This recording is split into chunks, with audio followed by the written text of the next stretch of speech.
자유한국당에 논평을 냈는데요. GM이 저렇게 되도록 문재인 정부는 뭐 했냐라고 공격을 합니다. 아, 진짜. 씨발 IMF 때문에 시작된 거라니까. 그리고 그 대부분의 기간은 이명박근혜 기간 동안이었죠. 네. 화가 나서 죽겠어요. 지금 제가 화가 부글부글 끓는데 욕은 못하고 정말 화가 머리 끝까지 지금 올라와 있어요. 그러니까 GM이 간단히 말해서 뭐 기술이나 뭐 일자리라든지 이거 막 투자한 게 아니고 GM 공장을 돌리면서 그냥 계속 수익만 뜯어가는 거죠. 돈 투자하지 않고 그러다가 결국에는 투자금 회수하고 돈을 얼마큼 벌었으니까 이거 안 돌릴 거야. 뭐 이렇게 된 거거든요. 그러니까 지금 화가 나는 이유는 GM이 한국의 대우를 인수하면서 총 들어가는 금액이 실제 현금이 1조 정도 됩니다. 다 합쳐서. 그런데 지난 대우를 인수하고 GM이 돈 벌어간 게 3조가 넘어요. 현금으로. 예, 현금으로 3조가 넘습니다. 그러면 이 현금 3조만 빼고 나머지는 뭐냐면 지적 재산권 어떻게 할 거예요? 온갖 그 특허 상표 이런 거는 좀 천문학적인 거거든요. 그런데 이제 이게 문을 닫겠다는 거예요. 그러면 이게 페어플레이에 좀 어울리지 않습니다. 이게 자본주의 사회에서 페어플레이 얘기한 게 좀 모순이 있었지만 당시에 사실은 M&A 하면서 우리나라 전체 구조를 틀을 바꿨잖아요. 예를 들면 기아가 현대로 넘어갔던 이유도 그것 때문이었죠. 그래서 이게 이제 나눠 먹기식으로 했었거든요. 근데 그 결과로 대우를 GM에 줬는데 GM이 온갖 기술들을 다 핵심 기술들을 빼가고 그것도 현금으로 3조 빼먹고 이제 와서 하겠다는 겁니다. 조금 더 디테일하게 이야기를 하면 이게 쌍용 자동차의 복제판인 거예요. 그렇죠. 쌍용 자동차가 중국 상하이 자동차가 쌍용 자동차를 인수해서 일단 기본적인 기술 운영에 대한 노하우를 빨아가고 나서 그거를 인도 마힌드라에 그대로 넘겼잖아요. 인도 마힌드라가 생산 능력 자체와 그 생산 설비의 그 설계 구조 자체를 그대로 다 복제한 다음에 다시 이제 팔려고 할 때쯤 쌍용 파업 사태가 일어났던 거였거든요. 그때가 그러니까 쌍용 내부적으로는 현금과 자산 가치가 계속 마이너스만 겪었던 거죠. 그러면은 재무제표를 딱 만들어 보면 당연히 실적이 안 좋은 회사로 나올 수밖에 없어요. 그러면 경영 정상화나 경영 합리화라는 명목으로 회사를 매각하겠다고 하는 게 굉장히 상식적으로 보이는 판단이거든요. 요번에 GM도 똑같은 방식인 거예요. 처음에 인수할 때 자신들이 매입한 그 자산들에 대해서 부채를 끼고 본사에서 매입한다는 명목으로 인수한 다음에 GM으로 들어오는 현금 수입들 중에 최소 5천억에서 많게는 8천억을 연초에 먼저 가져갑니다. 그래서 나머지 기간 동안 영업을 하면 열심히 영업해가지고 GM에서 가져간 현금 수익만큼의 영업이익을 달성하면 재무제표상으로는 약간 마이너스가 되든가 안 그러면은 약간 플러스가 나는 거예요. 그러면 이게 외형상으로는 GM은 항상 경영 실적이 안 좋은 회사로 계속 이어지는 거죠. 그렇게 어느 순간 GM 본사에서 이렇게 수익성이 좋지 않은 한국 GM을 운영할 필요가 없다라고 판단하면 세계적인 기준으로 보면 굉장히 합리적인 판단인 거예요. 작년 초에 GM의 새로운 그 신임 사장이 왔었거든요. 그 사람이 이전에 있었던 곳이 인도였어요. 인도에서 그 칼잡이로 유명했었거든요. 구조조정하면서 인적 구조조정으로 해고를 너무 많이 해가지고 칼잡이라는 별명이 있었는데 전문가예요, 그렇죠? 예, 그 사람이 한국 GM의 신임 사장으로 왔단 말이죠. 그 사람이 올 때 이미 예정돼 있던 일이었어요.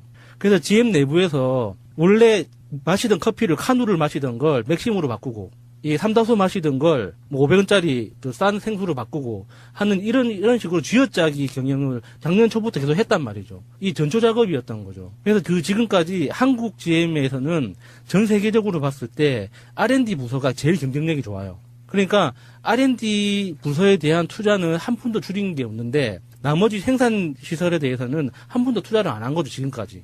현금만 뽑아가고. 근데 제가 볼 때는 지금 FTA 재협상, 한미 FTA 재협상하고 그다음에 지금 북핵 문제 해결과 관련해서 GM이 사전에 지금 미국 정부하고 짜고 구조조정을 들어가기 위한 사전 한국의 노동조합이 굉장히 거세잖아요. 이거를 무마시킬 목적으로 지금 구조조정 수작이 아닌가라는 게 지금 의혹으로 남고 있는데 지금 GM은 아마 제가 볼 때는 완전히 철수는 하지 않을 거다. 왜 그러냐면 지금 자동화를 도입하기 위해서 노동자들을 해고하는 수순까지 협박을 하고 5월에 지금 공장을 폐쇄하겠다는 거 아닙니까? 네. 그런데 지금 여기에 대해서 사실은 만 개의 협력업체가 망하니 어쩐 이제 개 소리를 지금 막 떠들고 있지 않습니까? 근데 사실상 제가 볼 때는 자동화 수순으로 가지 않는가. 자동차 공장들이 사실 자동화를 도입하고 싶어 하거든요. 그래서 이게 사실은 그쪽으로 가서 이것마저도 한국 정부가 추가 비용을 요구하고 구조조정의 비용, 소요되는 비용들을 요구하고 그 비용으로 오히려 해고자들을 자르고 자동화로 정책을 전환하는 게 아닌가라는 의혹이 좀 남고 있고요. 어쨌든 지금 제가 볼 때는 우리 한국 정부에 지금 자금을 지원 요청하고 있다는 거 아닙니까? 그것도 정상적인 방식으로 안 하고 지금 공중전으로 지금 하고 있다는 거 아니에요? 그래서 2,000명 자르기 싫으면 5,000원 내놔라 이렇게 지금 협박하고 있다는 건데. 근데 이게 전반적으로 GM이 너무 무례하고 최근에 어쨌든 트럼프의 한미 FTA 재협상과 관련해서 굉장히 이게 맞물려 있어서 자칫 잘못하면 GM한테 말려서 오히려 끽소리도 못하고 지금 넘겨주지 않겠느냐라는 정부 생각이 관계자가 들어요. 이 이야기를 듣는다면 꼭 명심해 줬으면 하는 게 한국 GM은 절대 철수 안 합니다. 제 얘기가 그 얘기예요. 왜냐면은 전 세계에 GM R&D 센터가 3군데가 있는데 그 중에 한 곳이 한국이거든요. 3년치 R&D, 한국 R&D 예산 3년치 예산으로 나머지 한 군데 예산을 쓰는 거예요. 그렇죠. 그 정도로 한국 R&D 센터가 ROI가 굉장히 좋아요. 그런데 R&D 센터는 생산 공장과 같이 맞물려 있지 않으면 R&D 효율이 떨어지거든요. 그렇죠. 그래서 GM이 한국 R&D 센터를 절대 포기할 수가 없는 곳이에요. 그래서 한국 GM이 이게 뭐 우리한테 이런 식으로 군산 공장을 폐쇄하면서 협박은 가능하지만 결국에 아쉬운 건 GM이거든요. 그래서 GM에 끌려다닐 필요가 없다는 거예요. 그리고 또 하나의 의혹은 어쨌든 회계부정과 관련해서 지금 금감원이 냄새를 맡고 있는 건데 그것과 관련해서 또 빅딜설이 또 나오고 있거든요. 그래서 정말 우리 말씀하신 대로 저는 이번만큼은 GM의 버르장물을 좀 확실하게 고쳐놨으면 좋겠다 그런 생각이에요. 그 부분이 약간 좀 어려운 부분이 사실 없잖아 있어요. 이게 좀 더 넓게 봐야 되는 부분이 있는데 GM이 원래 디트로이트가 고향이잖아요. 그런데 얼마 전에 트럼프가 GM을 디트로이트로 돌아오도록 하겠다라고 딱 못 박아 버렸어요. 그런 상황에서 지금 GM이 한국에서 군산 공장을 경영난 때문에 폐쇄하겠다. 그리고 한국에서 철수할 수도 있어. 자금 지원 안 해주면. 라고 얘기를 하고 있는 상황인데요. 돈 빼먹으려고. 네, 정부 지원으로 인해서 자금 경영난을 조금 해소해 보겠다라는 의도예요. GM의 의도는. 그런 의도를 갖고 있는데 문제는 군산 공장을 올해 5월에 폐쇄하는 거로 결정을 내렸는데 GM의 그 경영 구조 자체를 보면 군산 공장이 가장 생산성이 낮은 공장인 건 맞아요. 20%밖에 가동률이 안 된다고 하니까 이거는 뭐 문 닫아야 될 정도의 심각한 공장인 건 맞는데 문제는 이게 시작이라는 거죠. 그 다음에 또 어디 있죠? 부평 공장이 있어요, 인천에. 전 세계적인 GM 공장 중에서 가장 효율성이 좋다고 하는 인천 부평 공장을 못 버린다? 아니요, 버릴 수 있다고 봐요, 저는. 왜냐하면 미국으로 돌아가는 트럼프와의 협상에 의해서 과감하게 버릴 수도 있어요. 이 사람들은 자기들이 뽑아먹은 거 다 뽑아먹었다고 생각하면 버립니다. 그래서 이러한 것을 예측했기 때문에 IMF 당시에 GM 대우가 망가져서 부도가 났을 때 인천에서는 이런 이야기가 나왔었어요. 인천 시민 펀드를 만들어서 대우를 인수하자라는 운동이 있었는데 거기까지 가지를 못했어요. 얘기만 나오다가 말고. 그러면 저는 이런 제안을 하고 싶어요. 제가 보기엔 GM이 철수하는 것은 시기의 문제다라고 보거든요. 그렇다고 봤을 때 부평 공장과 군산 공장을 그냥 팽개쳐버릴 거냐? 저는 거기에서 시민들의 힘을 믿고 국민들의 힘을 믿고 국민 기업으로 다시금 태어날 수 있도록 대우를 한번 살려보는 것도 구체적인 방법을 만들어보는 게 좋을 것 같다라는 생각을 합니다. 그러니까 여기에서 확실하게 이제 우리는 GM이 먹튀 자본이 될 거냐 말 거냐인데 제가 볼 때는 우리 명종님이 말하는 일부 아까 전자 얘기한 게 핵심이라고 봐요. 뭐냐면 GM이 경영난에 시달리고 있는 비용들을 한국으로 전가하면 제가 볼 때는 아까 말한 대로 떠나진 않아요. 떠날 수는 없어요. 그런데 지금 우리가 알고 있는 회계에 지금 얘기가 나온 게 3조 원 정도 지금 부채에 쌓여 있다는 거 아닙니까? 그리고 원래 돈은 원래 미국으로 가져갔고 지금 3조는 나머지에 있는 돈으로 자기들이 지금 그동안에 벌었던 3조로 갚으면 되는데 이 돈을 갚으면 적자니까 이걸 한국 정부에 전가하거나 또는 감면해달라고 요구하는 게 굉장히 높습니다. 제가 볼 땐 트럼프가 거기에 협박을 한 거고 지금 한국 정부나 일부 한국 언론들 자유한국당 같은 새끼들이 여기에 협작을 해서 지금 혈세를 빼먹으려고 하는 거란 말이에요. 그래서 저는 다시는 한국에서 먹튀 자본이 생기지 않도록 이번에 그냥 싹쓸이 해버려야 된다. 제대로 감사하고 제대로 세금 내게 하고 그냥 트럼프도 지금 그렇게 하고 있거든요. 한국 정부에. 우리도 그렇게 하자. 나갈 때면 나가라. 그럼 아까 말한 대로 국민기업으로 만들자 다시. 저는 그런 생각입니다. 그래서 저는 이번에 절대 GM한테 혈세로 지원하거나 또는 뭐 3조 원의 부채를 또 감면해주거나 이런 개 같은 짓은 안 했으면 좋겠다. 자유한국당이 논평을 냈는데요. GM이 저렇게 되도록 문재인 정부는 뭐 했냐라고 공격을 하고. 아, 진짜. 씨발 IMF 때문에 시작된 거라니까. 그리고 그 대부분의 기간은 이명박근혜 기간 동안이었죠. 네. 화가 나서 죽겠어요. 지금 제가 화가 부글부글 끓는데 욕은 못하고 정말 화가 머리 끝까지 지금 올라와 있어요. 그러니까 GM이 간단히 말해서 뭐 기술이나 뭐 일자리라든지 이거 막 투자한 게 아니고 GM 공장을 돌리면서 그냥 계속 수익만 뜯어가는 거죠. 돈 투자하지 않고 그러다가 결국에는 투자금 회수하고 돈을 얼마큼 벌었으니까 이거 안 돌릴 거야. 뭐 이렇게 된 거거든요. 그러니까 지금 화가 나는 이유는 GM이 한국의 대우를 인수하면서 총 들어가는 금액이 실제 현금이 1조 정도 됩니다. 다 합쳐서. 그런데 지난 대우를 인수하고 GM이 돈 벌어간 게 3조가 넘어요. 현금으로. 예, 현금으로 3조가 넘습니다. 그러면 이 현금 3조만 빼고 나머지는 뭐냐면 지적 재산권 어떻게 할 거예요? 온갖 그 특허 상표 이런 거는 좀 천문학적인 거거든요. 그런데 이제 이게 문을 닫겠다는 거예요. 그러면 이게 페어플레이에 좀 어울리지 않습니다. 이게 자본주의 사회에서 페어플레이 얘기한 게 좀 모순이 있었지만 당시에 사실은 M&A 하면서 우리나라 전체 구조를 틀을 바꿨잖아요. 예를 좀 기아가 현대로 넘어갔던 이유도 그것 때문이었죠. 그래서 이게 이제 나눠 먹기식으로 했었거든요. 근데 그 결과로 대우를 GM에 줬는데 GM이 온갖 기술들을 다 핵심 기술들을 빼가고 그것도 현금으로 3조 빼먹고 이제 와서 하겠다는 겁니다. 조금 더 디테일하게 이야기를 하면 이게 쌍용 자동차의 복제판인 거예요. 금감원이 냄새를 맡고 있는 건데 그것과 관련해서 또 빅딜설이 또 나오고 있거든요. 그래서 정말 우리 말씀하신 대로 저는 이번만큼은 GM의 버르장물을 좀 확실하게 고쳐놨으면 좋겠다 그런 생각이에요. 그 부분이 약간 좀 어려운 부분이 사실 없잖아 있어요. 이게 좀 더 넓게 봐야 되는 부분이 있는데 GM이 원래 디트로이트가 고향이잖아요. 그런데 얼마 전에 트럼프가 GM을 디트로이트로 돌아오도록 하겠다라고 딱 못 박아 버렸어요. 그런 상황에서 지금 GM이 한국에서 군산 공장을 경영난 때문에 폐쇄하겠다. 그리고 한국에서 철수할 수도 있어. 자금 지원 안 해주면. 라고 얘기를 하고 있는 상황인데요. 돈 빼먹으려고. 네, 정부 지원으로 인해서 자금 경영난을 조금 해소해 보겠다라는 의도예요. GM의 의도는.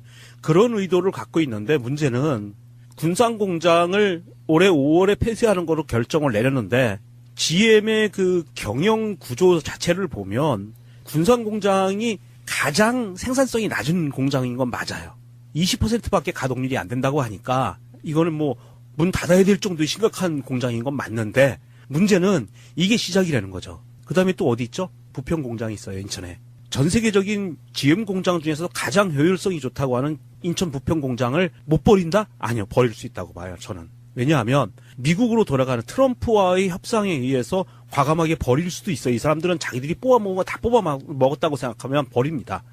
그래서 이러한 것을 예측했기 때문에 IMF 당시에 GM 대우가 망가져서 부도가 났을 때 인천에서는 이런 이야기가 나왔었어요. 인천 시민 펀드를 만들어서 대우를 인수하자라는 운동이 있거든요. 그 사람이 이전에 있었던 곳이 인도였어요. 인도에서 그 칼잡이로 유명했었거든요. 구조조정하면서 인적 구조조정으로 해고를 너무 많이 해가지고 칼잡이라는 별명이 있었는데 전문가예요, 그렇죠? 예, 그 사람이 한국 GM의 신임 사장으로 왔단 말이죠. 그 사람이 올 때 이미 예정돼 있던 일이었어요. 그래서 GM 내부에서 원래 마시던 커피를 카누를 마시던 걸 맥심으로 바꾸고 이 삼다소 마시던 걸 뭐 500원짜리 싼 생수로 바꾸고 하는 이런 식으로 쥐어짜기 경영을 작년 초부터 계속 했단 말이죠. 이 전초 작업이었던 거죠. 그래서 그 지금까지 한국 GM에서는 전 세계적으로 봤을 때 R&D 부서가 제일 경쟁력이 좋아요. 그러니까 R&D 부서에 대한 투자는 한 푼도 줄인 게 없는데 나머지 생산 시설에 대해서는 한 푼도 투자를 안 한 거죠, 지금까지. 현금만 뽑아가고. 근데 제가 볼 때는 지금 FTA 재협상, 한미 FTA 재협상하고 그다음에 지금 북핵 문제 해결과 관련해서 GM이 사전에 지금 미국 정부하고 짜고 구조조정을 들어가기 위한 사전 한국의 노동조합이 굉장히 거세잖아요. 이거를 무마시킬 목적으로 지금 구조조정 수작이 아닌가라는 게 지금 의혹으로 남고 있는데 지금 GM은 아마 제가 볼 때는 완전히 철수는 하지 않을 거다. 왜 그러냐면 지금 자동화를 도입하기 위해서 노동자들을 해고하는 수순까지 협박을 하고 5월에 지금 공장을 폐쇄하겠다는 거 아닙니까? 네. 그런데 지금 여기에 대해서 사실은 10,000개의 협력업체가 망하니 어쩐 이제 개 소리를 지금 막 떠들고 있지 않습니까? 근데 사실상 제가 볼 때는 자동화 수순으로 가지 않는가. 자동차 공장들이 사실 자동화를 도입하고 싶어 하거든요.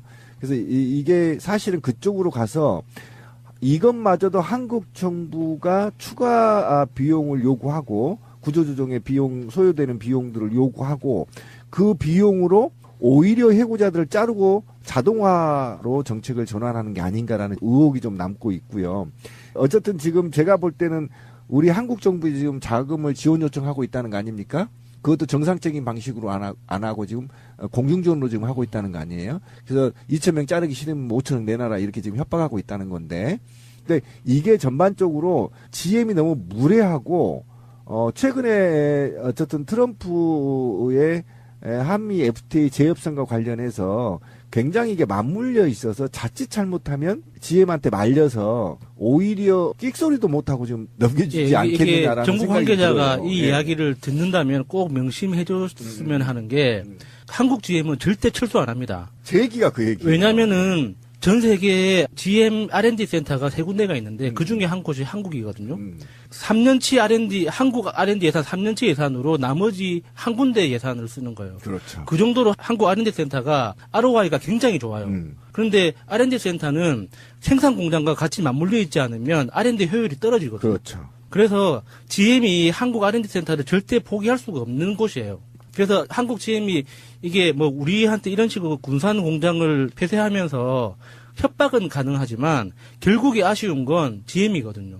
그래서 GM에 끌려다닐 필요가 없다는 거예요. 그리고 또 하나의 의혹은 어쨌든 회계 부정과 관련해서 지금 그렇죠. 쌍용 자동차가 중국 상하이 자동차가 쌍용 자동차를 인수해서 일단 기본적인 기술 운영에 대한 노하우를 빨아가고 나서 그거를 인도 마인드라에 그대로 넘겼잖아요. 인도 마인드라가 생산 능력 자체와 그 생산 설비의 그 설계 구조 자체를 그대로 다 복제한 다음에 다시 이제 팔려고 할 때쯤 쌍용 파업 사태가 일어났던 거였거든요. 그때가 그러니까 쌍용 내부적으로는 현금과 자산 가치가 계속 마이너스만 겪었던 거죠. 그러면은 재무제표를 딱 만들어 보면 당연히 실적이 안 좋은 회사로 나올 수밖에 없어요. 그러면 경영 정상화나 경영 합리화라는 명목으로 회사를 매각하겠다고 하는 게 굉장히 상식적으로 보이는 판단이거든요. 요번에 GM도 똑같은 방식인 거예요. 처음에 인수할 때 자신들이 매입한 그 자산들에 대해서 부채를 끼고 본사에서 매입한다는 명목으로 인수한 다음에 GM으로 들어오는 현금 수입들 중에 최소 5천억에서 많게는 8천억을 연초에 먼저 가져갑니다. 그래서 나머지 기간 동안 영업을 하면 열심히 영업해가지고 GM에서 가져간 현금 수익만큼의 영업이익을 달성하면 재무제표상으로는 약간 마이너스가 되든가 안 그러면은 약간 플러스가 나는 거예요. 그러면 이게 외형상으로는 GM은 항상 경영실적이 안 좋은 회사로 계속 이어지는 거죠. 그렇게 어느 순간 GM 본사에서 이렇게 수익성이 좋지 않은 한국 GM을 운영할 필요가 없다라고 판단하면 세계적인 기준으로 보면 굉장히 합리적인 판단인 거예요. 작년 초에 GM의 새로운 그 신임 사장이 맞섰고